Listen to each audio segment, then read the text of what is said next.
ఏవైనా కొత్త సినిమా విడుదలైతే చాలు ఆ సినిమాలో ఉన్న ప్రతి పాత్ర గురించి జనాలు మాట్లాడుకుంటారు. అయితే ఆ సినిమా హిట్ అయితే ఆ సినిమాలో నటించిన తెలియని పాత్రల గురించి కూడా మాట్లాడుకుంటారు. అయితే తాజాగా విడుదలై బ్లాక్ బస్టర్ హిట్ కొట్టిన 'కల్కి' సినిమా గురించే ప్రస్తుతం దేశం మొత్తం మాట్లాడుకుంటుంది. అయితే ఈ సినిమాలో ఎన్నో పాత్రల్లో ఎంతోమంది సెలబ్రిటీలు నటించారు.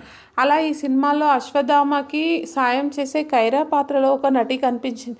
అయితే ఈ సినిమా చూసిన జనాలు ఇంతకీ ఈ కైరా పాత్రలో నటించిన ఆ అమ్మాయి ఎవరబ్బా అంటూ హార తీయడం మొదలుపెట్టారు. మరి ఇంతకీ 'కల్కి' సినిమాలో చూసిన కైరా ఎవరా అనుకుంటున్నారు? ఆమె ఎవరో కాదు, మలయాళ నటి.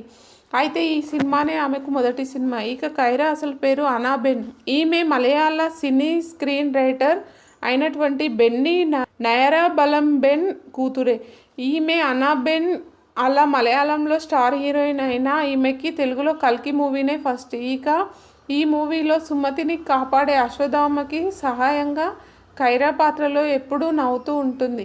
ఇక చివరికి అశ్వథామకి సాయం చేస్తూ తన ప్రాణాలను సైతం అర్పిస్తుంది.